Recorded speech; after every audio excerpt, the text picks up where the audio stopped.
conteuse des mille et une nuits. Je vais vous raconter, à ma façon, ces histoires venues de Perse, d'Inde, de Bagdad ou du Caire, qui datent du IIIe siècle pour les plus anciennes, et les plus récentes ont continué à se transformer jusqu'au XVIe siècle.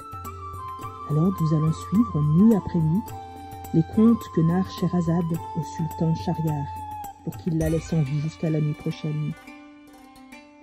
Mais avant de commencer cette première nuit, je vais vous raconter l'histoire du roi Shahriar et de son frère, le roi Shahzaman.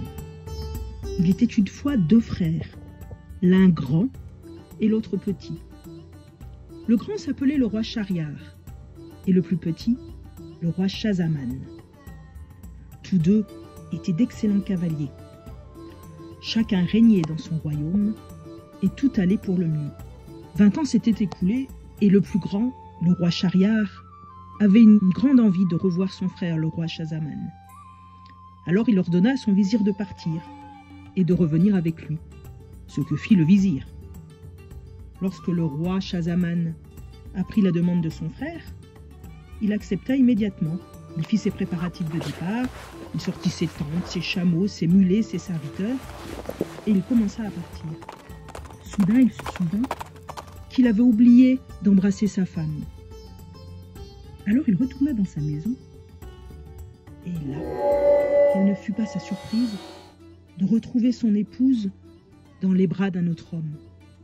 Désespéré, il partit retrouver son frère. Il voyagea longtemps, et lorsqu'il arriva, son frère l'accueilla avec une grande joie. Mais il était étonné, car un nuage de chagrin voilait la face de son frère. « Oh mon frère, mais que t'arrive-t-il? Tu as l'air si triste. » Mais Shahzaman ne révéla pas ce qu'il avait vu. Pour essayer de redonner le sourire à son frère, le roi Shahriar lui proposa de partir à la chasse avec lui. « Cela te fera du bien, viens avec moi. » Mais Shahzaman refusa. Il resta seul dans le palais, désespéré. Il était accoudé à une fenêtre et pouvait voir ce qui se passait dans le jardin. Soudain, il vit arriver 20 hommes et 20 femmes. Les hommes prenaient les femmes dans leurs bras et les embrassaient. Mais quelle ne fut pas sa colère quand il vit une femme d'une grande beauté se jeter dans les bras d'un homme en criant « Oh, Masaoud !» C'était la femme de son frère. Il n'était donc pas le seul à qui cela arrivait, et il se mit à boire et à manger sans s'arrêter. Lorsque son frère, le sultan Shahriar, revint de la chasse, il s'étonna de voir son frère avoir repris des couleurs. « Ah ben, que t'est-il arrivé ?»« Oh mon frère, je veux bien te raconter pourquoi j'étais si triste, mais je ne veux pas te raconter ce que j'ai vu tout à l'heure. Alors raconte-moi ce qui t'est arrivé. » « Oh mon frère, sache que lorsque tu m'as appelé pour venir te voir, j'avais fait tous mes préparatifs, mais j'avais oublié d'embrasser ma femme. Et lorsque je suis revenu, je l'ai trouvée endormie sur le tapis de mon lit, dans les bras d'un autre homme. Mais pourquoi ne veux-tu pas me raconter ce qui t'a fait changer d'attitude ?» Son jeune frère lui raconta tout ce qu'il avait vu. Shahriar entra dans une colère folle. Mais il voulait voir de ses yeux pour pouvoir le croire. Il se déguisa. Il sortit en cachette et se plaça à un endroit où il pourrait voir tout ce qui se passerait dans le jardin. Et arriva ce que son frère lui avait dit.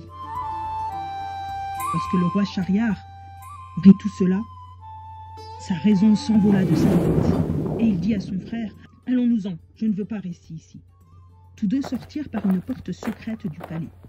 Et ils voyagèrent, jour et nuit, jusqu'à ce qu'ils arrivèrent à un arbre au milieu d'une prairie solitaire, près de la mer Salée. Et dans cette prairie, il y avait une source d'eau douce. Alors ils burent à cette source et ils se reposèrent. Au bout d'une heure, la mer se mit à s'agiter. Et tout à coup, une colonne de fumée noire monta vers le ciel et se dirigea vers cette prairie. Les deux hommes furent effrayés et montèrent tout en haut de l'arbre et se mirent à regarder ce que cela pouvait bien être. Or, voici que cette colonne se changea en un génie gigantesque, de fortes carrures, de larges poitrines, et qui portait sur sa tête une grande caisse. Le génie enleva le couvercle de la caisse, et en tira une grande boîte qu'il ouvrit. Apparut une jeune fille éclatante de beauté, aussi lumineuse que le soleil. Flambeau dans les ténèbres, elle apparaît et c'est le jour. Elle apparaît et de sa lumière s'illuminent les aurores. Les soleils s'irradient de sa clarté et les lunes du sourire de ses yeux. Mais le génie dit à la belle jeune fille qu'il était un peu fatigué, il souhaitait se reposer. Alors il posa la tête sur les genoux de la jeune fille et il s'endormit. Aussitôt, la jeune fille souleva la tête du génie et elle fit signe aux deux rois. « Venez là, descendez, n'ayez pas peur du génie. » Mais Schahzaman et Schahriar étaient très effrayés. Mais la belle leur ordonna de descendre, sinon elle réveillerait le génie qui rentrerait dans une colère noire. Alors Schahriar et Schahzaman s'approchèrent de la jeune fille qui se mit à les séduire et à les embrasser.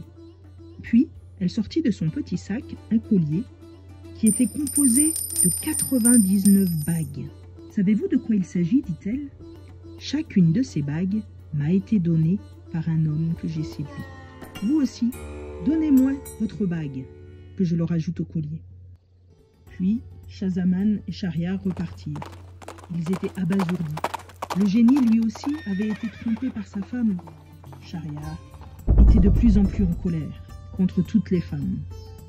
Il rentra au palais, puis ordonna la mort de son épouse. À partir de ce jour-là, il exigea que chaque soir, on lui apportât une nouvelle jeune fille. Il passait la nuit avec elle, et au petit matin, il commandait qu'on lui donnât la mort.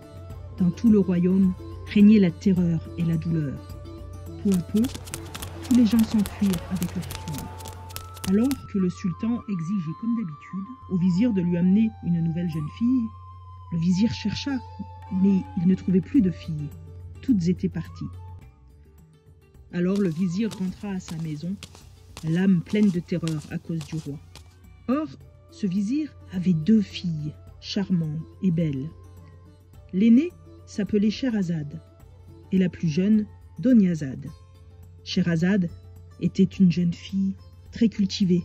Elle avait lu énormément de livres, de contes, de légendes, d'histoires des peuples passés. On dit qu'elle possédait 1000 livres d'histoire. Lorsqu'elle vit son père aussi affligé, elle lui demanda ce qui lui était arrivé. Alors il lui raconta tout. « Mais père, marie-moi avec ce roi, car je saurai comment faire pour lui survivre. »« Oh mon Dieu, non, ne t'expose pas ainsi. Il faut absolument que je le fasse. » Alors son père lui dit, « Prends garde qu'il ne t'arrive ce qui arriva à l'âne et au bœuf avec le maître du labour. Je vais te raconter leur histoire. Et moi, la conteuse des 1001 nuits, je vous la raconterai dans la prochaine vidéo. Bonne nuit.